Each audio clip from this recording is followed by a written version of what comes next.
आइए दृष्टांत बताते हैं कि कैसे बच्चों को गलत शिक्षा देने का नतीजा क्या निकलता है। माताओं तुम भी सुनो, तुम्हारे लिए पहले है। हाँ, क्योंकि बच्चों की पहली गुरु होती है माँ। तुम सीख ले। हमने बहुतों को देखा ना कमागुरी घुसा घूमे रहे। सुनो ध्यान से। एक बार हमारी कथा चल रही थी एक गांव में। अब लाइव चल रहा है गांव का नाम और सारी जानकारी लेना सही नहीं है, तो ऐसे ही आइए समझिए बात को। तो उस गांव में कथा चल रही थी तो बेचारे एक सर्विस वाले थे, फौजी भैया, इंडियन आर्मी में थे। उनकी पत्नी थी बेचारी। तो 9 दिन की नवरात्रि में कथा आती तो उनका एक लड़का भी था छोटा। तो बेचारी 9 दिन के बाद मतलब जो कथा थी, बेचारी कथा सुनने आई थी। अपने गांव में कथा है। पति बेचारे बॉर्डर पर थे, ड्यूटी पे।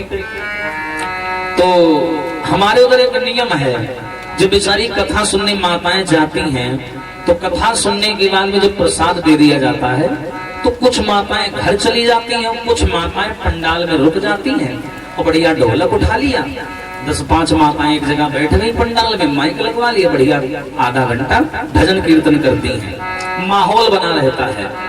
तुम्हारे तरीके थोड़ी लैयाली न चबा के चल दी। हाँ, ऐसे थोड़ी किया जाता है। तो बेचारी जो फौजी की वाइफ थी, उनका लड़का था। तो एक दिन ऐसा हुआ कि 9 दिन की कथा और पहले दिन की कथा में कुछ औरतें घर चली गई आरती के बाद में, और बाद में फौजियाएं जो हती बेचारी, ये अपने लड़का के साथ में उन्हीं औरतों के साथ बैठ के ढोलक बजाने लगी। ध्यान तो सुन ले, देखो कथा सो जानते हैं लेकिन ये झंझट बहुत जरूरी है, काम आई ध्यान रखो। हाँ, तो बताया कि जब अब वो लड़का बेचारा जो फौजी का छोटा सा था, फौजिया बढ़िया औरतों के साथ में बैठे ढोलक बजाने। अब उस लड़के को लगी पेशाब। अब वो लड़का आया और 20 औरतों के बीच में चिल्लाने लगा, बोला मम्मी मम्मी हमें मुद्दी लगी। चिल्ला के बोला।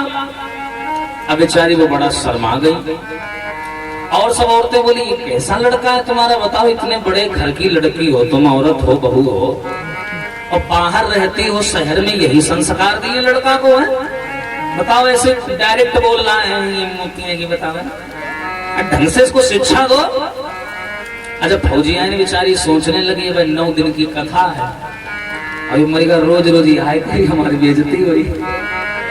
तो उन्होंने क्या किया, अपने लड़के को एक तरकीब सिखाई। कान पकड़ के कोने में लेवा के बोले सुन, मट्टी लगी, सुन हमारी बात, आज के बाद में जब तुझे पेशाब लगे तो तू ये वाली लाइन मत बोलना, तू ये कहना कि मम्मी मम्मी हम गाना गाएंगे और हम तुमका चुप पे कोने में ले जाए और गवा लाएंगे, कोई जाने नहीं पाई। हाँ, समझ गए हो। अब देखो, माँ ने जैसी शिक्षा दी और वैसी बच्चे ने मान ली। अब लड़के को जब भैया पेशाब लगे, लड़का बोले मम्मी मम्मी हम गाना गाए। औरतें बड़ी खुश, वाह फौजी की लड़का गाना गा लेती है।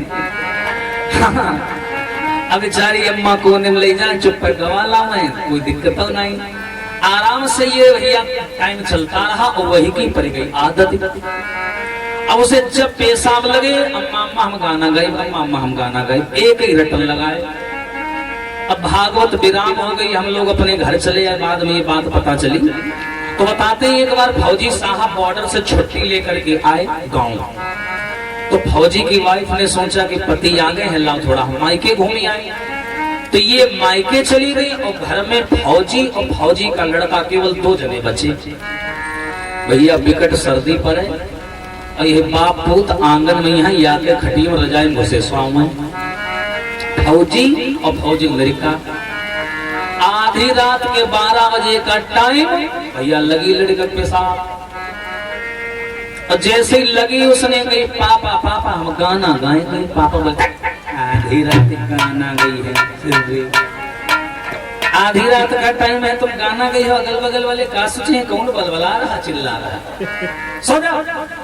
अच्छा, फौजी के यहाँ काम मालूम ये कौन गाना कह रहा था, फौजी क्या मालूम, फौजी की वाइफ को पता था ये सब। तो ये बेचारा पिता ने डांट दिया तो बेचारा डराए गवा, चुप है सो गवा। अच्छा, कोई रोकने वाली चीज हो तो रोकी जाए। बेचारा 15-20 मिनट हिम्मत करे पड़ा रहा। ना ही रहा गवा, एकदम फिर उठ के बैठेगा, पापा गाना गाएंगे। अरे फिर खड़ा हो गया तू, दिमाग खराब है, हमने कहा ना सो जा। यहाँ आसपास ड्यूटी करने वाले लोग रहते, सब सर्विस वाले लोग दिन में काम करते, रात में सोते हैं, और तुम ऐसे चिल्लाओगे तो लोग सवेरे हमसे शिकायत करेंगे, सो जाओ। लड़का बेचारा फिर चुप पे सो गवा, सोवा नहीं लेकिन लेट गवा। आधा घंटा लेटा रहा, ना ही रहा गवा, मोरी तन बनाएगा, पोपो मरी जाएगी कसम। हाँ अब रहा नहीं जा रहा है, बता रहे हम गाना गाएंगे, अब दिमाग खराब ना करो। फौजी बोले पागल आदमी है, गाना गाएंगे गाना गाएंगे। सवेरे गा लेना, साउंड वाउंड लगवा देंगे, माइक लगवा देंगे, खूब चिल्ला लेना। और लड़के बाद गुस्सा में पड़ना समझ नहीं रहा, हमारी यहाँ हालत खराब है। अब बेचारे को फिर फटकार दिया। आधा एक घंटा और सब्र किए रहा, नहीं बर्दाश्त हुआ, हमारे से रजाई मिलना। पापा अब तुम चाहे हमका मार डालो चाहे काट डालो, हम गाना गाई तो हाँ अब हम गाएंगे तो गाना गाएंगे। फौजी जानेंगे बच्चा है, मानी है नहीं। बोले अच्छा मनी हो नहीं, हमका जल्दी गाए दो। अच्छा अच्छा ऐसा करो बेटा, अब तुम जोर जोर गई हो तो आसपास वाले लोग सुन ले हैं, जाग जी हैं। अब तुम्हारा अगर इतने गावे क्या मन है तो एक काम करो बेटा, धीरे देने हमारे कान में गा ले, और का कोई दिक्कत भी नहीं है, आराम से कान में गा ले। फौजी का लड़का बोला पक्का? बोले हाँ पक्का। बोले सोच ले पापा। हाँ सोच ले, लेकिन बेटा धीरे में गायो। अरे पापा टेंशन ना ले, आपको पता भी नहीं चलेगा गाना गा लिया हमने। बोले लाओ पापा इधर कान दो। अब पापा जी ने कान बढ़ाया, बेटे ने गाना गाया। अब गाना ऐसा गाया, ऐसा गाना गाया कि गाना रजाई भरे मारा मारा घूमा, पूरी रजाई भरे फैला फैला घूमे गाना। फौजी का हाँ ये हो कहीं से गाना गाए से। तो ये होता है माँ का संस्कार। इसीलिए बोलते हैं बच्चों को संस्कार दें तो ऐसे दें कि भविष्य का सोच करके दें, क्योंकि फिर उनकी अगर आदत पड़ गई तो फिर उसी रास्ते पे चलेंगे। बोलिए राघवेंद्र सरकार की।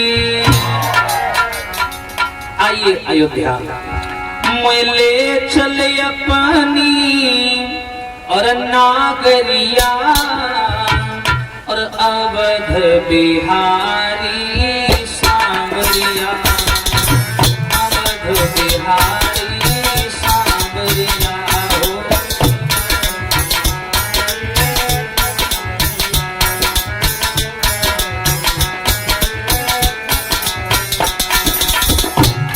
बोले ताली बजाकर सभी लोग जय हो। मोले चलिए अपनी नागरिया, मोले चलिए अपनी नागरिया, अवध बिहारी सांवरिया हो, अवध बिहारी सांवरिया।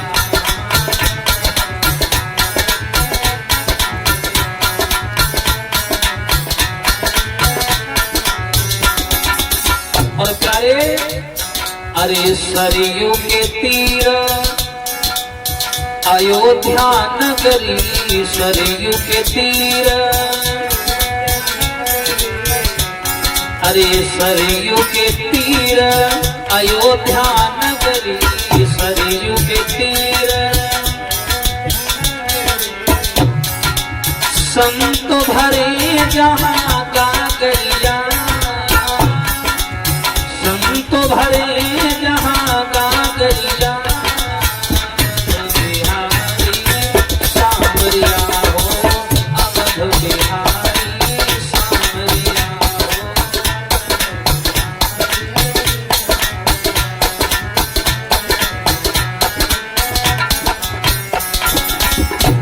मोए ले चली अपनी नागरिया, मोए ले चली अपनी नागरिया, बिहारी सांवरिया हो, हरि बोल। और प्यारे अरे नगर अयोध्या में संत बहुत है, नगर अयोध्या में अरे सीता सीता राम जपत है, सीता। और जहाँ गोपी हुई गई बावरिया, जहाँ गोपी हुई गई बावरिया,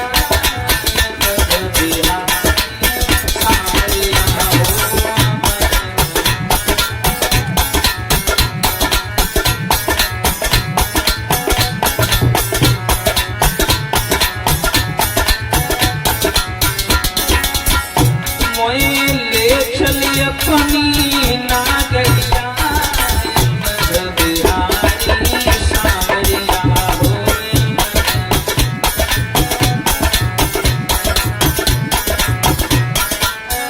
सावरिया बोलिए रामचंद्र भगवान की।